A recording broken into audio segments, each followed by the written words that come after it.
Good evening, everyone. For those who don't know me, my name is Marina Lohmann. I'm a psychologist, a mentor, a coach, and a consultant for PsyMood. Today, I'm truly honored to welcome each and every one of you to today's webinar titled Embracing Newcomer Challenges with a Refugee Heart, organized by PsyMood. In terms of participation, we encourage you to actively engage using the Q&A feature right below. We should be answering your questions along as we go along, or in the end, we'll leave some time for those who want to ask questions. So, why this theme? Why did we decide to choose this topic today for this webinar? Well, this is a world of marked challenges and uncertainties. Many wars and conflicts have been going on, and the resilience of newcomers, particularly refugees, stands as a testament to the strength of the human spirit. So today, we will embark on a dialogue of exploration, compassion, as we discuss the challenges faced by newcomers, especially refugees, and we want to explore ways to embrace these challenges with open hearts. In order to start this discussion, it's with great pleasure that I introduce you to our panelists. So we will start with Josi. Hi, Josi. Welcome to our webinar. We're very happy to have you here. I would like you to introduce yourself a little, talk about you, what you do, please. Sure. Thank you so much for having me tonight. My name is Josi Pape, and I am the program assistant at COMPASS Refugee Centre. At COMPASS, we work with refugee claimants, that is, people who have arrived in Canada and are now seeking asylum here. And so, what we do at my workplace is try and help them through the whole claim process. So, we try and walk with them from the very beginning stages of filling out their applications to connecting with lawyers to applying for social assistance right until the end of their process, which is considered their permanent residence. Once they have permanent residence and family reunification, we consider our work with them is done, but we're there for every step of the way in between. And myself, I have experience as a community service worker. In addition to that, I also have lived experience as a refugee. My family came here in 1989. And so, have lots of experiences in working with people and seeing challenges and seeing successes. And so I'm very glad to be here to be able to help educate others on the topic of refugees, getting to know them and humanizing them, because it is a group of amazing people who bring many skills and many talents to Canada, and really can, change the face of the landscape in which we are for the better. So thank you for this opportunity.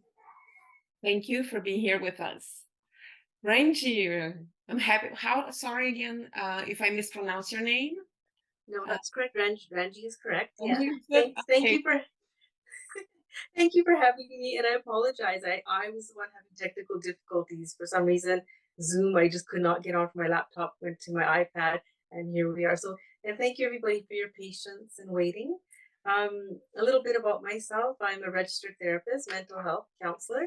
I'm located in White Rock, BC, so on the west coast of Canada. My experiences, so as a registered therapist, I work with South Asian population mainly, lots of immigrants or people that have settled here for years. I myself am a child of immigrants, South Asian descent, Punjabi Sikh. I, I'm fourth generation Canadian. However, I have lived the experiences of what it was like to be a child of immigrant families in the 70s. So having experienced my own personal experiences really kind of has helped move me towards helping people and that are coming and needing help now. I've raised three children of my own who kind of managed not to have gone through the discrimination and the situations that we went through as children. And I'm hoping to maybe be able to provide some information and resources like everybody else here is, going to be doing, and maybe sharing some stories of my own experiences as a child growing up in beautiful Canada. I mean, it's a quite remarkable place to be because we are a melting pot and like a mosaic of people. Yeah, and thank you again, everybody. I apologize for being stalled with my technological difficulties. I look forward to this talk. Thanks for having me. Thank you for being here. Don't worry, it always happens. Something has always to happen. But thank you so much for being here. And Diane, welcome, Diane. Thank you. Hi, I'd like to introduce myself. My name's Diane, and I'm a domestic violence counselor at Canada's largest shelter for women and children. And my career was principal. I was also an honorary probation officer. So when I answer any of your questions, it'll be from those perspectives today. Which are very, very rich perspectives, Diane. Thank you again for being with us. Thank you. And well, actually, thank you, the three of you, for taking your time, because this is a very important topic to be discussed. And as you know, and you mentioned, Canada is the home to millions of people who come from diverse backgrounds and cultures. More than 200,000 immigrants and 25,000 refugees contribute each year to the increasing diversity of our population. Me, myself, I'm from Brazil. And it is projected by the year 2036, up to 30% of Canada's population could be foreign born. So paying attention to the unique mental health needs of immigrants and refugees is extremely important for them to succeed and integrate into our society. Now, the title of this webinar is Embracing Newcomers with a Refugee Heart. But I would like to start by discussing exactly like what is a newcomer. Sometimes the concept of a newcomer is not clear. So newcomers to Canada are considered by the Canada Revenue Agency those people who have been here for the first year as residents in Canada. Okay. When we talk about migrants, we talk about people who move to settle in a different country, in a different place.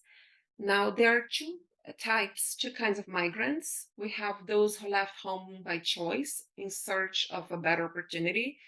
And this group, we can include the temporary residents, meaning foreign students who come here to study, foreign workers, or we also have those who had to leave their country due to conflict, violence, or persecution, which are usually the asylum seekers or the refugees. Now, in order to talk more, because there's always a mix between what's an asylum seeker, what's a refugee, I'm going to start with you, Josi. If you could please explain the difference between an asylum seeker and a refugee to us so we can clear out the difference between them. Okay, thank you for that. So, in Canada, there are three categories of refugees. So, the first one is the government-sponsored refugee. So, that is someone who has applied to the UNHCR outside of Canada and has been selected by Canada to come here. The next class of refugees is a sponsored refugee, and this refugee can be sponsored either by their own family or by a church, by a community organization, even by businesses that do that as a philanthropic work. Or something that is called a group of five. So that would be a group of five different individuals or even smaller groups who together say, we're going to sponsor this person to come to Canada or this family, and we're going to be financially responsible for them for the first year. And with the government-assisted refugees, the government is responsible for them for that first year. The group of refugees that we work with at COMPASS is the refugee claimant. So that is a person who has come to Canada, and once they're in Canada, now they are requesting requesting asylum or asking to become a refugee claimant. And the difference with that is that they come to Canada and there is no security. They often quickly run out of any money that they brought. They don't have that support from the government or from a family member or a group. And so for them, I would say they are the least supported group, and things can be quite difficult and uncertain for them because they're just beginning their process while also trying to settle at the same time as that process is going on. Thank you for this explanation, Josie. So just to clarify, because I do still have some questions for you. Yeah. So the difference would be that asylum seeker has no security whatsoever in Canada, whereas a refugee who comes sponsored, he can be sponsored either by people, Mhm. purchased, or by the government. That's what I understood. That's right. So, and sometimes people use the term asylum seeker and refugee interchangeably, but the idea is that a sponsored refugee or a GAR, GAR, government assisted refugee, those are the ones who are coming and they have supports already waiting for them. Oftentimes, with like the government assisted refugee or the sponsored refugee, there are people who've already, found an apartment for them, have furnished the apartment for them, are offering that financial. Support for that first year. So yeah, that is the big difference. Oftentimes refugee claimants, because they're coming with, leaving for many different reasons, oftentimes fleeing in the middle of the night or not knowing that they're going to be staying in Canada, they end up in homeless shelters. So that is a big difference. And in terms of like status, those refugees who come sponsored, do they come with a permanent residence already? Is that so? That's correct. So government assisted refugees and sponsored refugees are getting their permanent residence immediately, whereas refugee claimants, they first must prove that they have a valid reason to make that refugee claim. So they have to prove that they have a well-founded fear of persecution or that there was a personal threat to their life, and their own government cannot offer or will not offer protection.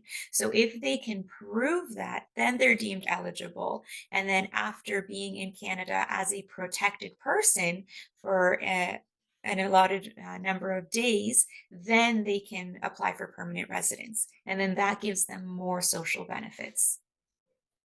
Okay. And how long does it usually take between like a claim when a person claims Mhm. and when a person obtains the refugee status? So it can take, on average, so it does vary case by case because there's different things that need to be investigated. For example, their family background. When people apply, they actually have to provide 10-year history of where they've worked, where they've gone to school, where they've lived, and all of their family members, including phone numbers, addresses, and dates of birth. So there's a lot of information that needs to be processed. Um, but the process can take, on average, we're seeing about 2 years. In terms of family reunification, so that's when a family has been separated because maybe only one parent could come, or a mom and youngest child. It takes an average of 5 years before a whole family can be reunified in Canada. Okay, I see. So it's about it takes as long as it takes. I mean, the process is the same to become a permanent resident, but it takes longer, maybe, depending on the Mhm. case. And what is Yes. the statistics, Josie?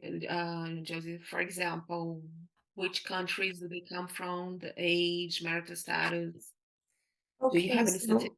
yeah, so I'll give you stats for Canada wide. So I forgot to mention we're located in Southern Ontario, and Southern Ontario is one of the biggest ports of entry for refugee claimants. So we do see very high numbers. On average, most refugee claimants, these are stats from 2022, are coming from Mexico, Haiti, Turkey, and Colombia.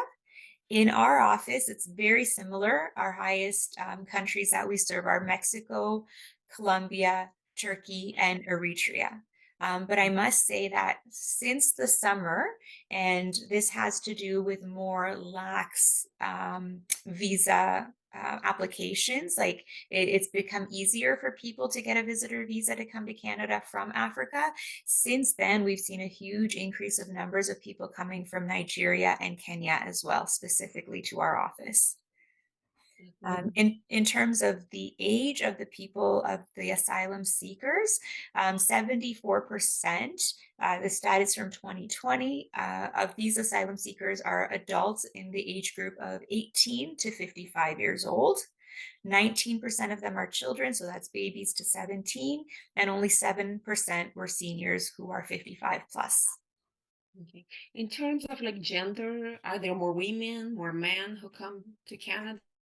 So usually more men come to Canada on their own than women, and the and usually it's more single men. However, 48% of asylum claims are by single individuals, and 35 are by married individuals, and 5% were common law, and 5% were divorced. So we do see higher numbers of single individuals coming. And then in terms of people coming with or without families, 54% of them will come without their family. And those are the ones that we're seeing takes about 5 years before they're reunited with their loved ones. And sorry, did you have another question? I think I got. No, for me it's enough. Thank you. Yeah. It's clarified. Once those people come, we know that there are lots of struggles that refugees face, immigrants face. So, Ranj, Diane, and Josi, could you please talk a little about which kind of struggles these people go through? Well, I see women in the shelter who struggle with not knowing the laws against abuse in Canada, and some distrust of the police, and they struggle being very isolated. They may only be with their husband in the country and maybe children, and not speak to any neighbors or be employed at the time. And of course, language barriers is a tough one. And they may experience racism and discrimination for other reasons because of their sex or their faith or a disability. And it's just very, very hard for them. They don't know who to trust, and they don't know who to reach out to. It must be really hard for them, like, as I can imagine, because as an immigrant myself, I know how hard it is already to adapt to a new culture. So coming as a refugee, it makes it even worse. Yes, Ranj? Yeah. So from the mental health perspective, I was gonna, revisiting the clients that I speak to, there's a lot of there could be traumatic stress just from the move and what they were leaving behind and what was happening there, coming and trying to resettle. So then there's resettlement stress. Like, we are in a totally different country, and like Diane just mentioned, there's things are so different. You can't just smack your children and spank them, like just because you're dysregulated, your emotions are not regulated, because you've generationally been continuing on this pattern, and when you come here, all of a sudden, hey, hold on a second, you can't do that. Let's try a different approach. There's acculturational stress where, especially for the children, we just spoke of children, they're going to school, and then they're now in a Canadian culture, and then now when they go home, they're back in we're Mexican, Colombian, Indian, they're in their own culture, and so it becomes a bit of a challenge for them. Like, where do I belong? So there's different polarities that are pulling them.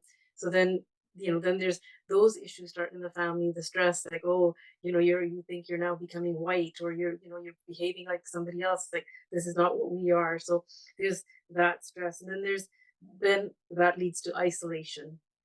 So the caregiver, say she's here by herself, she's, so she doesn't speak the language. And a lot of people that are immigrants would relate to that. Like, until they find their community or somehow find a place that they can belong. So that all of those stressors then lead to deeper. It just grows. Like, and, you know, Diane just mentioned again, there's discrimination, so uncertainty.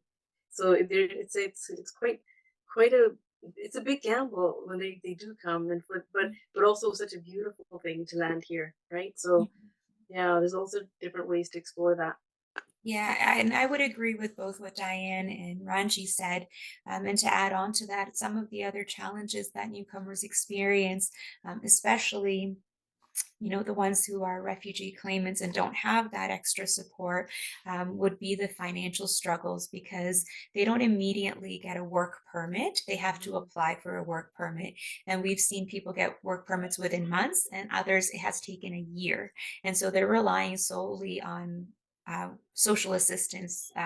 Maybe it's called welfare in your province. Here it's called Ontario Works, but it's very, very limited income that doesn't even cover basic needs or rent. But that's all that they have to work with. The other thing you've probably seen in the news a lot is food banks are in crisis. Food banks are at capacity. And so food security is another big social impact to them because, especially if they come from a place that they were, always able to provide for their families, they were able to work. Not being allowed to work and not being able to provide is a huge burden to them, and then again that mental health strain on them. The other thing is the housing insecurity. So we know that everyone in Canada has been struggling with housing. Now if you add on all these other factors and people don't want to rent to you because you don't have any credit in Canada, people don't want to rent to you because you don't have any history here, you don't have any job experience or a work letter to say that you've been working for X amount of months. So we see a lot of people really struggling, ending up in shelters for many months at a time. Or then once they do get housing, they don't want to do anything to lose that housing. So even if there are things that are not up to code or things are broken, they won't speak up. And so they're living in really squalid living conditions because they're afraid that if they complain to their landlord, they'll lose that housing. So it's a lot that they have to go through. Yeah, I hear you. I see that a lot. I work at the FAM or the YWCA in Montreal. So I work with immigrant women. And I see, especially in terms of labor market, how hard it is, because once you come here, you have to restart. So in order to start your search for a job, first you need to have your mind at peace, which is very hard, especially for newcomers who come in with a refugee status, right? Because you need the housing, you have so many things, the school, how things work, the insecurity all the time. And then you have to take a look at yourself, reconnect to who you are, know where you want to go, what you want to do. A lot of them are willing to work. They really want to work, but then also they face the prejudice, right, of the not being accepted at work due to their SIN number that starts with a 9 sometimes. And then for those who don't know, the SIN numbers that start with a 9 are for temporary workers, temporary residents. So a lot of times there's a prejudice because they don't know, the employers don't know how long they're going to stay in the country. Also, they do not have any Canadian experience. And from what I understand, when you come, sometimes with a refugee status, all you did was just take your things and run and flee here. So you don't have your documents. You cannot prove your studies. You have nothing to prove what you have done in your life. So I know it's very hard for them. And what I see also is that sometimes it can be very difficult for newcomers to actually seek for mental health support, right? We've had other webinars at PsyMood in which we discussed this a little.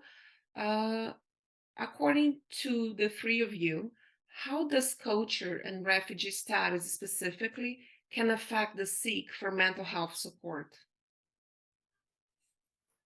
Yes. Well, Go ahead, Ranji. Okay. Well, I can speak on behalf of the South Asian culture and a lot of Asian cultures. Um, So where they come from, they usually would have had elders in the home that would have been their wise counsel. So then, and so they're used to having everything staying within their homes and their families. So when they come to another place and now they don't have that, and then to speak about what's personally happening in their homes, there's a lot of shame. There's a lot of shame to talk about if you're having a problem in your home, because they're supposed to be able to, like, they feel that they're supposed to be able to just contain it within their families because they would have had their wise counsel or their families. And then again, we remember this is generational of how to kind of keep everything under wraps and trying to deal with it and staying strong, coming from the countries they're coming from and what they live, and learning not to be too emotional. So they, emotion is looked at as weakness. So if you're vulnerable, you're weak. Like, don't be, so they stay strong is what they're told over and over again. And so then, even if they are aware that they can seek help, they may not. So then they might need to be kind of pushed a little bit to say, hey, it's okay to go speak to somebody. It's okay that what you're experiencing is normal. This is okay. Yeah. So go ahead, Josie. And I Yeah. just want to add, when domestic violence is involved, there's an extra layer of shame they feel, although they shouldn't, but they do feel that. And sometimes the family of the partner who's abusing them, if they're in the same country, they support the abuser and they believe that this is how a marriage should be. Yeah. They have sometimes different beliefs, and they're very protective of their abuser, because if a partner is convicted of domestic violence, they can be deported. And the other thing the moms in the shelter tell me is they don't even want this when they disappear and come into a shelter. They do not want us to tell their children's school that they're in shelter, and that's why they're absent, because they feel so much shame. So there, that is just makes it so much harder on a woman. And the financial abuse, she may not have a vehicle. She may be allowed to work in Canada, but he won't let her because he wants to be in control and keep her in the house. So there's Diane, a lot. Diane, do you see a difference between like refugee claimers, newcomers, asking for mental health, for support in terms of domestic violence, and Canadian women? Do you see it's Yeah, more definitely. It's at the shelter, we have someone who speaks French, but we have many different women there speaking many different languages. Ukrainian women who fled from the war and there was abuse in their marriage there. And then they come to Canada and the abuse gets worse and they can't even translate what they're experiencing and what they're feeling other than on the app Google Translate. And I think a lot of communication gets lost on that app.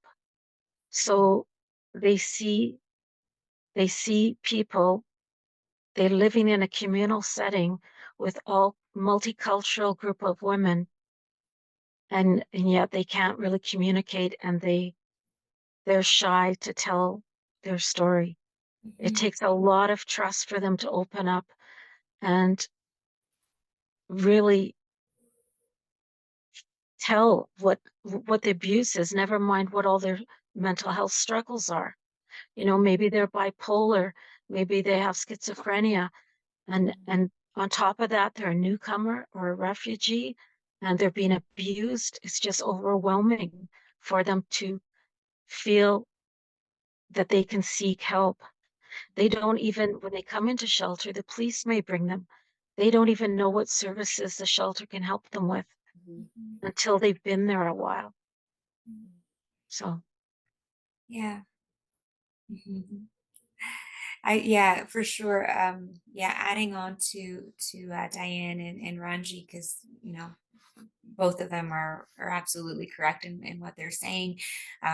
Many cultures, not, I know, Ranji, you can speak for your own culture, I can speak for my own culture, but I think there's many cultures that are just, they're not used to seeking out mental health.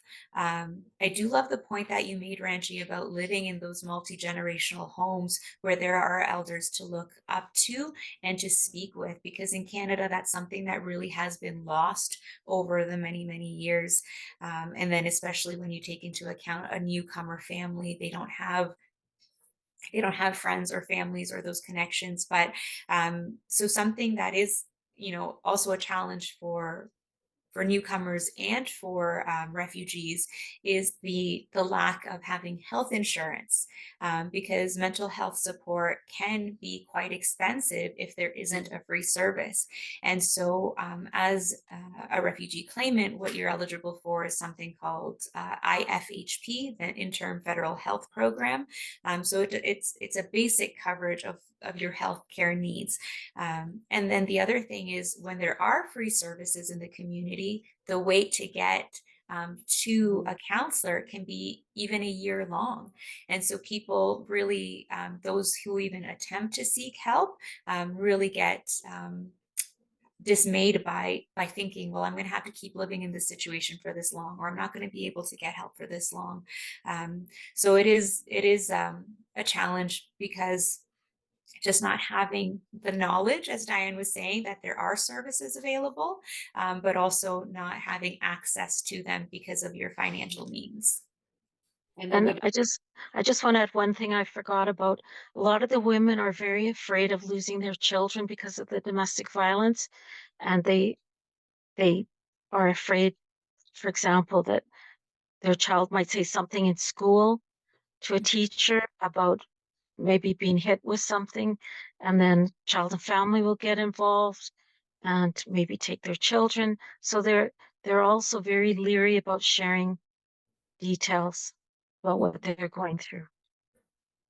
And I would also like to add on top of that something that you mentioned, Diane, which I find very important, which are the linguistic obstacles. Because even though you might have access to help, you don't have access to someone who speaks your language, someone who speaks your language, or who has the cultural sensitivity also to offer you the service. I don't know if you know, but PsyMood started because of this. PsyMood was founded by Fred and by, oh my God, I forgot, Rodrigo, sorry. And what happened at the time was that Rodrigo, as an immigrant, he wanted to have some service, right? He looked for psychologists who spoke Portuguese and who he could relate to, and it was very hard for him.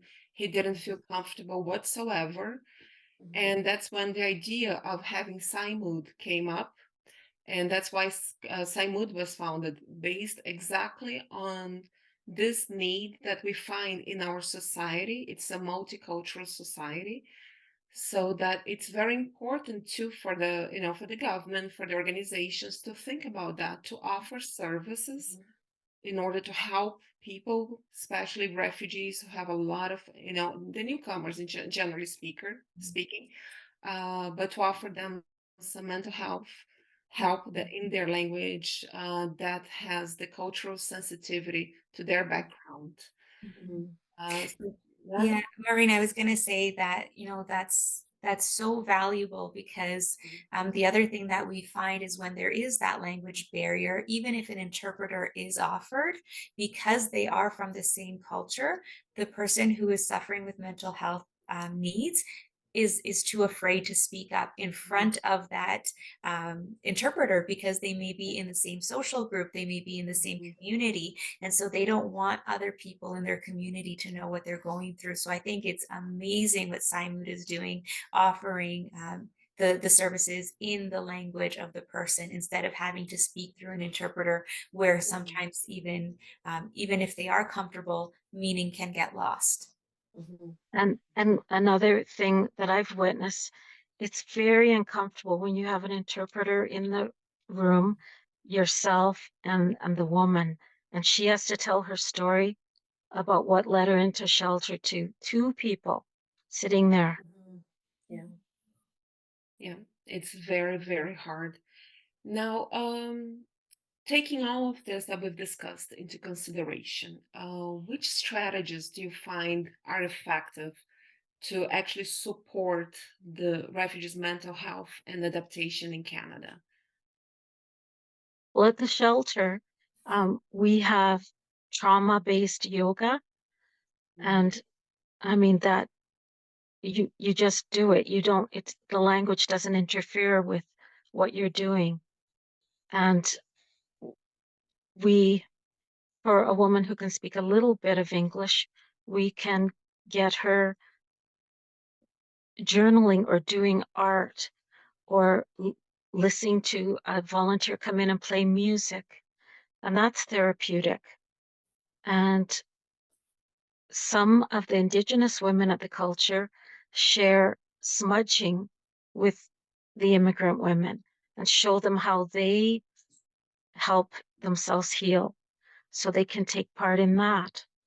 And there's there are groups where the women can all sit around together and talk. And I mean, not all immigrant women can't speak English. Some understand a lot. Maybe they can't speak as much, but they understand. So just that communal feeling that you're with other women who are going through the same thing and that no one there is judging you, that's very healing also.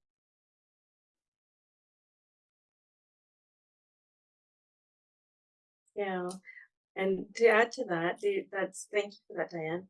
The the healing in circles is a really big piece. There's in British Columbia, and some of these might be across Canada, diversity. There's different groups, nonprofit groups like Moving Forward Family Services here in BC. They have a collection of therapists who are just registering to become therapists, and or therapists who are working already that provide workshops, small group workshops for, it might just be um, learning how to knit, so getting a group of refugee women in, or men to whoever wants to join, kids, teenagers, but it's just a circle to sit around, but you're learning to knit, but they're also having conversation, and maybe conversations in your own language with people that you, because you're all displaced, but here you come together. Other ones just learning how to journal and write your story. It might be something, but then the therapist will lead with a topic that everybody will kind of work on then on their own, but in their languages. So there's a group of this. It's very multicultural. So there's different things that are involved. Like people that have their specialties will come in and teach a workshop, and they run throughout the week, and it's free. This is what I think, even with like PsyMood, I think it's such a beautiful thing that you guys are doing, because you're offering something that is accessible, but it's also anonymous enough for refugees and people of immigrant status, because they do fear that, oh, it'll get out into the community if I speak to somebody. Oh, if I start seeking mental health, that means that there's something wrong with me, that I'm broken, that because I can't fix it myself. So it's quite interesting. So yeah, there is a lot of resources, and actually what I'll do is I'll forward them so you guys can send them out. What we have in BC, I don't know what happens across Canada, but in British Columbia, we do have quite a few um, nonprofits that also help with offering circles like Diane mentioned, and they vary. They're absolutely quite amazing. There's a new group that came out for women going through menopause. So again, immigrant women, women of different ethnicities that don't know what's happening to them, and they're isolated at home. And then here's a way to come in, and so you can, if you read this, you can bring your grandma in or your mom in if she's not aware, and then there's a circle, and then they get some education. Yeah, it's very cool. These are wonderful practices. Thanks for sharing. I'm very Yeah, actually interested in knowing more about what you do there. yeah, Yeah. And Diane, you were talking about domestic violence, and I was just wondering, we talked about how hard it is for women to disclosure the violence, but we know it's important. So how can we actually support these women to do so, to disclosure the violence. And as you said, they feel ashamed for what they are going through. So what can we do also to help them regain their confidence, their self-confidence? Well, it's a process, and when they come into shelter, they can usually stay 60 days. So we have 60 days to help get them on income assistance, housing, to make medical appointments for them, because oftentimes they've not been able to have access to medical help. They might have sexually transmitted infections. They might have the kids might not be well because they haven't been allowed even to leave the house to take them to the doctors. So we help them with those things. And in the meantime, there's a counselor on 24/7. So they can come at any time and try and talk about things. We have a school at the shelter, a beautiful school with a wonderful teacher who meets kids wherever they're at. The shelter itself is trauma informed. Not all shelters are.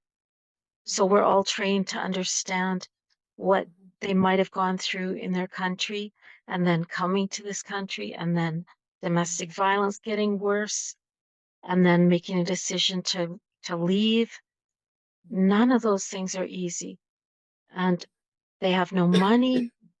So we can help them with all those practical things and build trust with them and then help them understand what abuse is about. It's about power and control.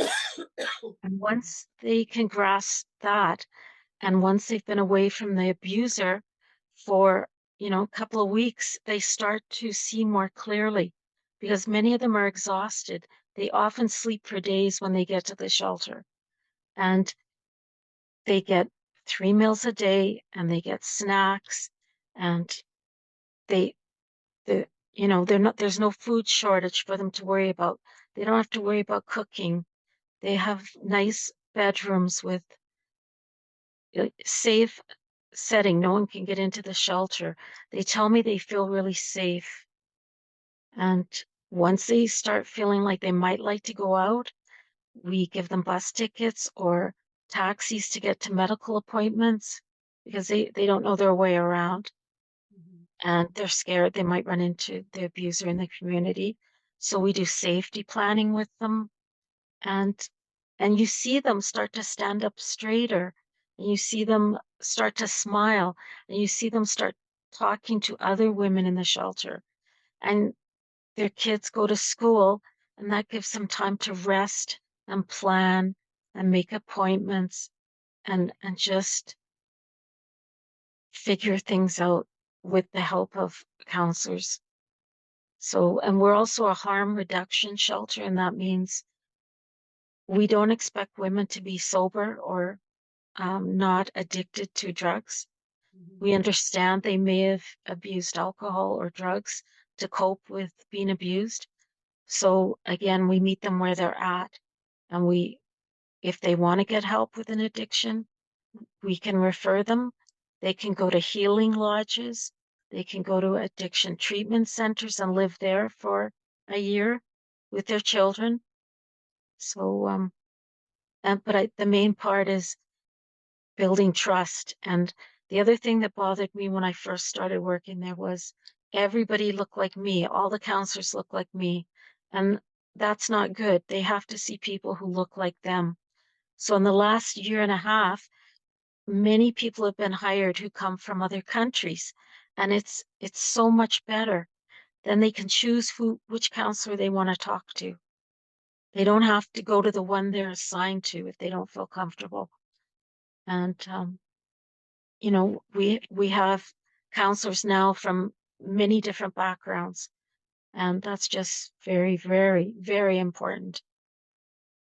Yeah, again, we So go into the importance of having counselors who speak different languages, who come from different backgrounds to support the population. For sure. And also, what I hear is the listening without judgment is also very important to support these women, understand where they come from, what they've been through, to help them stand up on their feet again. and to focus on their strengths. They say things, somebody used the word broken earlier, and so many of the women say, I'm so broken. And they have just no self-esteem, and they don't know what is true and what is not true about them as parents, as wives, as women. So you to focus on their strengths is so important. They all have many strengths. To They have focus. dreams and they have goals. We set goals with them and they accomplish their goals while they're in there. Actually, we already have to work on their strengths when they come here. When newcomers, arrive in Canada, they're rebuilding their lives. Then when they come here with refugee status, plus with the domestic violence. Mhm. Certainly, it's very important to validate their feelings, to really listen to them, not judge, and validate like everything they feel. Because from what I know, there's also contrasts, right? There are always conflict feelings between guilt, anger, hope, despair, which is part of the process, as you said. And I also think about children. According to the organization Save the Children, refugee children are among the most vulnerable in the world for sure. Approximately 4 million school age refugees are currently out of school, and as many as one child refugee in five has a disability. And a third of refugees, 6.7 million people, are hosted by the world's poorest countries. So in Canada, at least we can offer a structure, to children, but in some other countries, it's very hard to offer this structure. So, Ranj, what are some of the problems? Because I know you work a lot with children. What are some of the problems children Maybe both. that in life undergoing all these problems?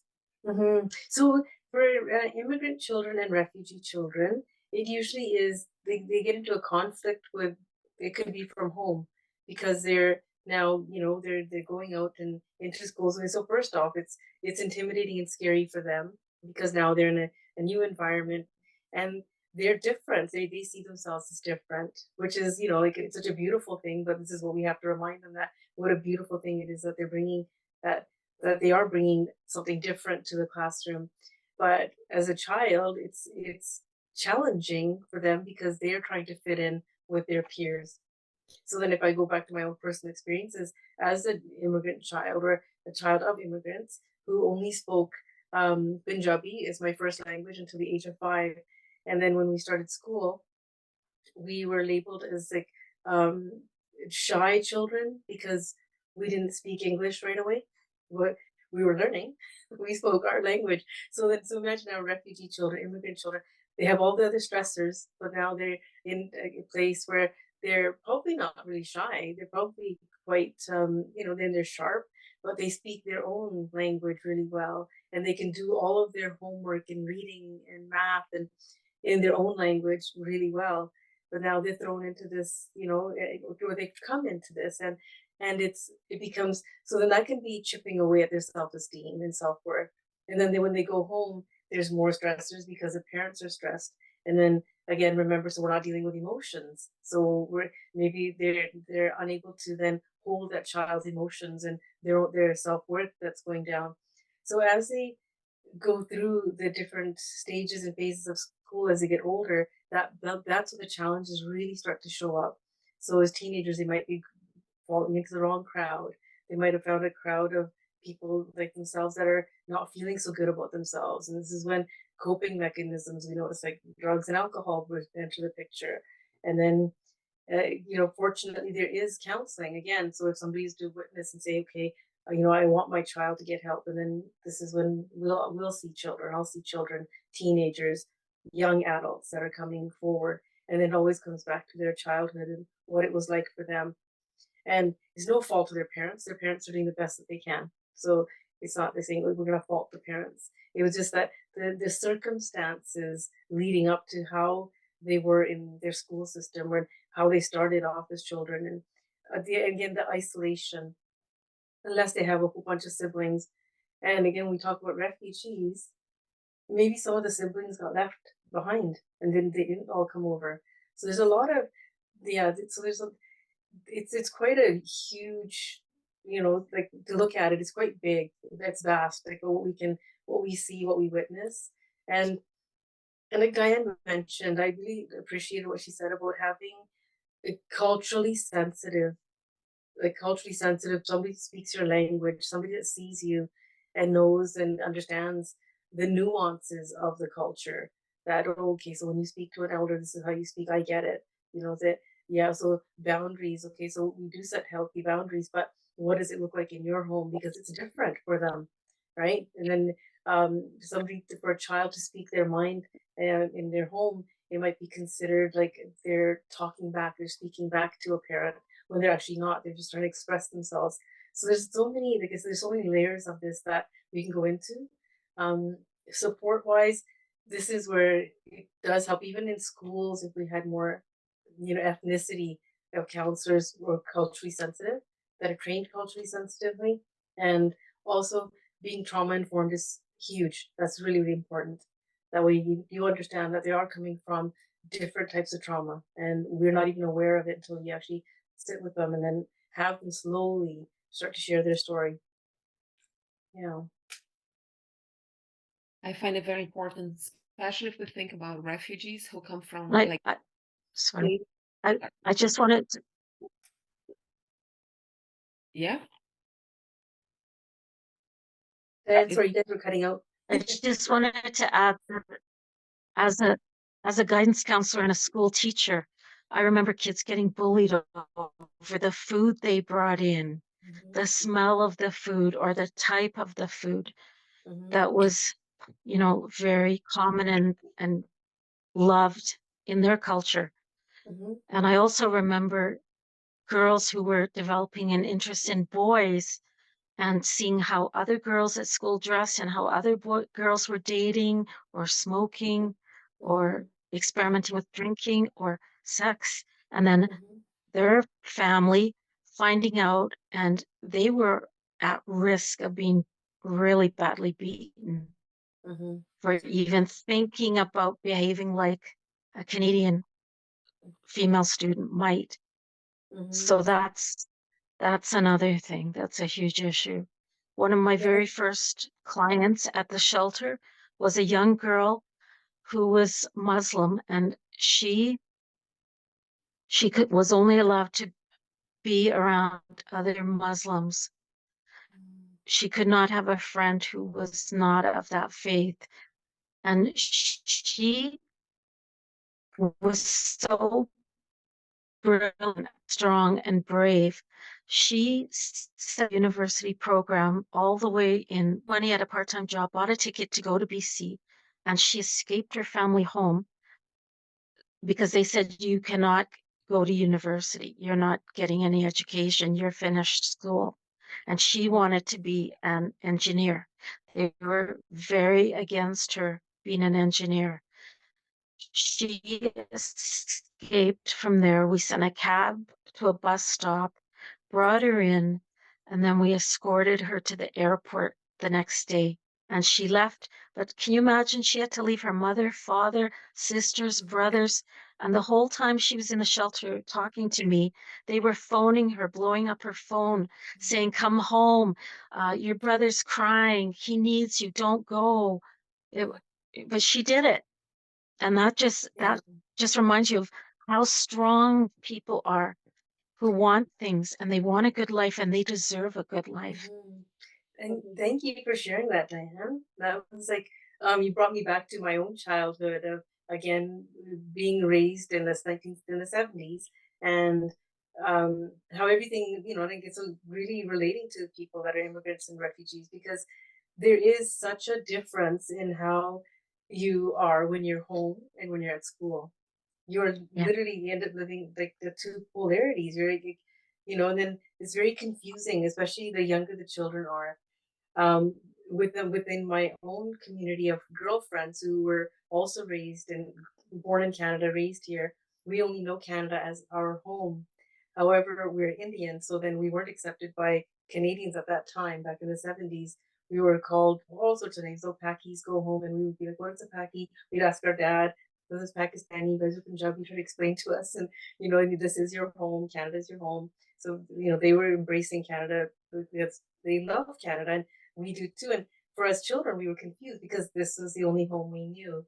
And as we got older, and same thing, like you're saying, like the food and stuff like that. So you would be like, we were almost like ashamed to say that we eat Indian food, and now it's everywhere. The color of our skin was not, we were too dark, because we didn't have the light white skin and blue eyes. So that was a thing. And so really, really interesting living through that. And then now as myself as a mental health counselor, working with that, and all of that, kind of sprung up, and I go back and I have my memories of that. And I think that, wow, what an interesting time that was.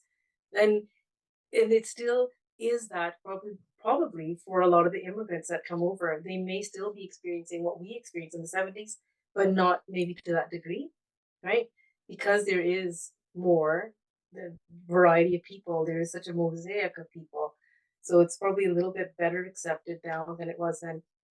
But for the immigrant children, when they do go home, there is still that challenge, especially because their families, yes, girls don't date, you don't date, your friends are going to be the people within your own community, and so it's really quite interesting that that still happens. And again, so when I meet these children, teenagers, young adults who have lived the way I grew up, and then it's really quite interesting to help them kind of navigate that landscape, by not faulting their parents necessarily, right? Because I'm one of those children that was told that when you get married, if your in-laws allow you to go to school, then you'll go to school, you'll further your education. So here I am at 53 doing my degree. So there's life after all that. So, thank you, ladies. But you know what? It's funny because it's true. Like um, there is challenges, but as long as we have the cultural sensitivity, and just like when we started this, Marina, you mentioned that cultural. If we, and PsyMood is offering this with many cultured uh, therapists that are coming on board, counselors, and mental health professionals, and in different areas, like Josi's position as well. Like you're working with people, and then they see that you're one of them, you know, and it's not, yes, we are Canadian, but we're also one of you. We've been there, we see it, and there's a comfort in that. There really is. Exactly. We know the process, so we can help better, Hmm. because we know what they've been through. Yeah. And that's why it's really, really important. And I know it's a tough journey, I find, Hmm.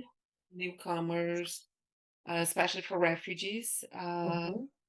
But it's also important to note, because we've been talking about all the difficulties, right? Hmm. How to support them. But it's also important to note that studies show that after 20 years in Canada, refugees, they contribute more to Canada in income taxes than they actually receive in public benefits and services.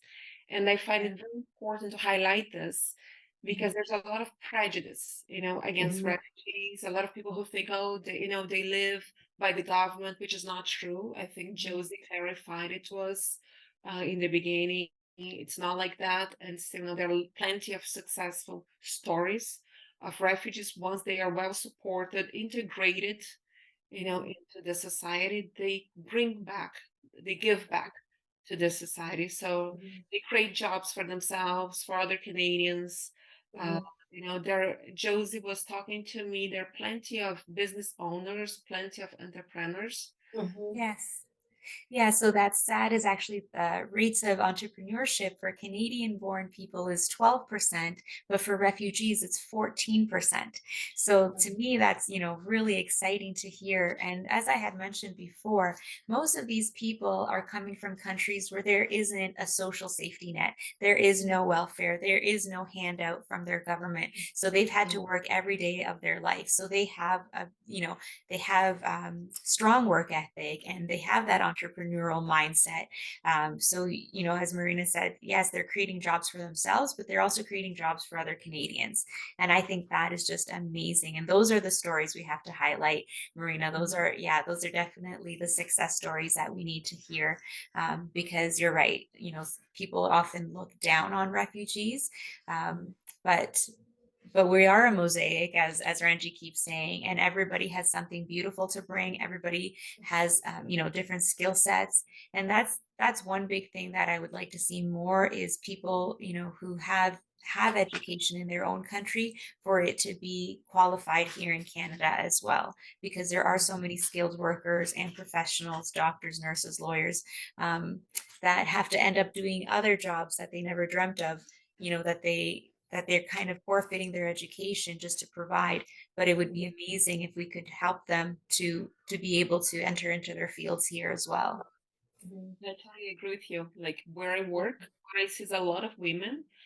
They end up going to the entrepreneurship because they're so skilled back in their countries, but then when they come here, it's such a bureaucracy to validate their diploma that they just give up, and maybe that explains a little why there's so many entrepreneurs.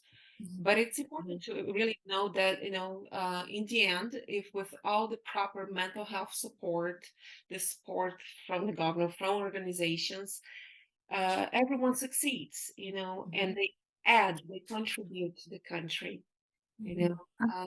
I, We, I, I wanted to add something that I've been forgetting to say, that if a woman is experiencing family violence, there is no fee to apply for a TRP, a temporary resident permit. There's no fee. And all she has to do, and we tell the women this, is mark the outside envelope with FV for family violence, and they will fast track her application.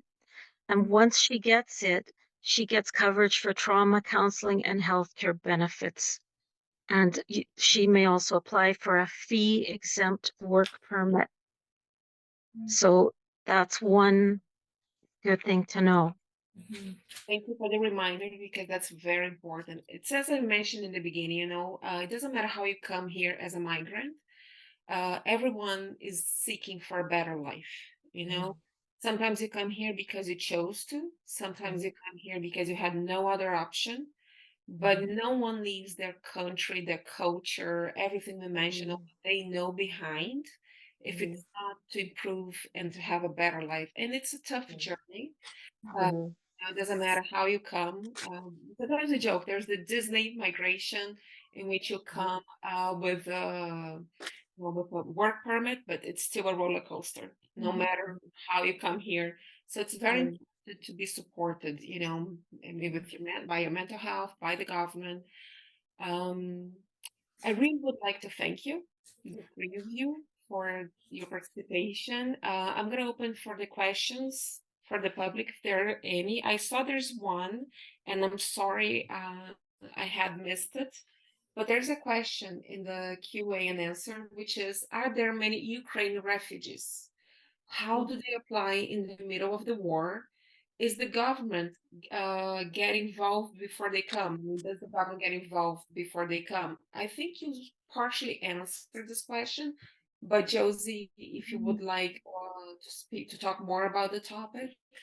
Yes, so specifically for Ukrainian refugees, the government gave them permission. Basically, if they could get here to Canada, then they would be eligible under this relocation program. So it wasn't an immigration program, it was a temporary relocation.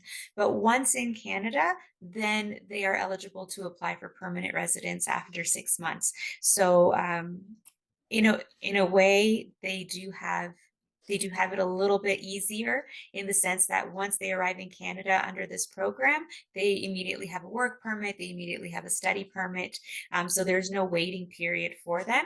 And then, as I mentioned also with the permanent residence, within 6 months, they can apply for it. So it's fast tracked versus a refugee claimant coming to Canada and applying.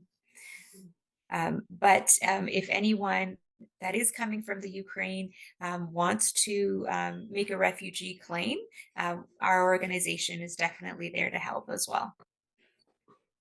Can you tell us a little more? Thanks for answering. Can you tell us a little more how your organization helps people to claim for refugee status? Yeah, so we help them with the whole application process. So it is a very complicated and in-depth process. One of the biggest ways that we help is by breaking down the language barrier by providing free interpretation services. So we have many volunteer interpreters who speak of those main languages that we have. So Spanish, Turkish, and Tigrinya, which is the language spoken in Eritrea. Um, and so the caseworker will help them fill out all the application. And the reason that is important of having someone who is very knowledgeable helping you fill this out is because any mistake that is made on your application, even if it's just a mistake, if it's caught or flagged by the government, it could look as a fraudulent application, right? So, and then if it appears fraudulent, then you're more likely to get rejected. So yes, so the biggest part of what we help with is making sure that people are submitting their applications completely filled out, correctly filled out. And then from there, helping them connect with lawyers. In Ontario, we have a social program called Legal Aid Ontario, and it's a financial benefit that pays the lawyer directly. So then the refugee claimant doesn't have to pay for it themselves. So there's a higher percentage of people who get accepted if they have a lawyer there to give them counsel, because they do have to go for a hearing in front of a member who then decides whether you are going to be granted protected person status. And so having a representative there who knows the law, who understands the law, and can give you legal counsel makes a huge difference. So we help that connection happen, and then also help them to apply for Ontario Works, or as I mentioned, what is known as welfare, to help them be able to sustain themselves with that. And a big part of what we do is just connecting people to other community services. So we ourselves don't offer mental health services, but we are partnered with other organizations that do. For women who are experiencing gender-based violence, again, we don't specifically do anything, but we're partnered with organizations in our area. It's called the Sexual Assault Support Center, and we would refer them to that so that they can get the help and care that they need. Same thing with social workers in schools through the YMCA. I don't know if your provinces have that. Marina, you probably know about that. Settlement workers in schools. We also connect our families to that. So a big part of what we do is that beginning process, but then helping connect to other resources in the community. Okay, thank you so much. In Quebec, well, I'm in Montreal right now. So as I mentioned, at the YWCA here, we have many programs for women. We help them with violence, domestic violence. We help them with employment. We also help, we have programs for teenagers, for people who have to take care of the elderly. So and also we offer language services, help to make them validate their diploma, with the government. So there's plenty of help offered by the YWCA, and I'm sure it works the same all around Canada. So it's worth taking a look for sure. But it's very important. And we do have the intervention psychosocial, a social worker, someone who goes and supports the newcomers, or the people from here, the Canadian women, also with all the things they're dealing with. Because as we said, it's not easy to focus on your life, to integrate when you have so much going on in your head. That's for sure. So And I don't Could see. I say one more thing? Yes. In Canada, you do not have to testify against your abuser to get temporary residency.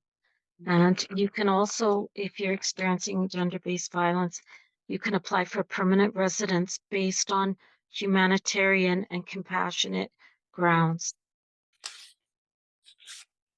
Thank you, Diane, again for clearing, because it's very important, to add these points, especially because, as we mentioned, women are the ones who suffer more in the process, right? They tend to be more vulnerable to violence, and then that reflects on the children as well, for sure. Marina, thank you. Can I just mention, like, I had written off my little, how do I help a refugee? And you Yeah, sure. mentioned almost everything that you do through the YWCA, but it's like, so for just anybody, if you're really interested in helping, it's showing you Canadians the ropes. So kind of showing them how things in Canada kind of happen, and then also listening and just finding out what they're doing themselves and what they can integrate, what they can't. Helping with conversational English, right? So become English speaking buddy. They get them really first in English, and if you're in Quebec, maybe it's French first, right? Becoming a citizenship test study buddy. So when they're gonna have to go for, the citizenship test, become a study buddy and help them. Raise funds for organizations that support refugees. So maybe you want to get out there and look in your communities, see who's raising funds to do that. Join a local support network to find consistent ways to contribute. So there's lots of places that you can contribute to helping refugees and immigrants. And you mentioned this one, I guess, a few times. So it says help with employment. That seems to be a really big one for for them to really get them, just help them support themselves, which is important for them. Yeah. Thank you. That And was do it. it all, but don't Sorry? forget, do it all that you mentioned, but don't forget also that's very important to be followed by a mental health specialist. And that's why Oh, we're yes. here. That's why PsyMood is here, right? Yeah. We Mhm. offer we have plenty of specialists who speak different languages. You can go into our website, who come from different backgrounds, cultural backgrounds, who are there to help you in this process. Once again, I will mention that because it's really important. It makes such a huge difference in people's life. And I saw that Sally put on the chat that we have a promo code. So we have 50% Psy 2023. You will have 50% off in your first session, and it's valid until Boxing Day. So I'm going to repeat that, 50% Psy 2023. You will have 50% off in your first session, and it's valid until Boxing Day. So again, I would like to thank the three of you once more for being here with us tonight. It was very enriching. I also learned a lot. So thank you, Josie, Diane, and I'm always afraid, Ranj. I'm always afraid to mispronounce your name. Ranji, yeah. That's cool. Okay, but thank you again for your engagement, your commitment to this webinar. We really appreciate from PsyMood and to making a positive impact in our community, which I'm sure that's going to be the effect of this webinar. I would also like to give a huge thanks to the organizing team who worked so hard for this event. They really, really put themselves into work. Sally and Rio, a big thanks to you. And we look to having you all in our future webinars where we can continue to learn, grow, help and promote a sense of belonging and mental health to support everyone in our community. Thank you again and have a great night. Thank you too. Thank you very much. Thank I learned a lot. Yes, thank Yeah, you so thank- much for having us. It was a fantastic experience. Yes, thank you. Thank you, Sally, Marina, Diane, Josie. I really appreciated this time with you ladies.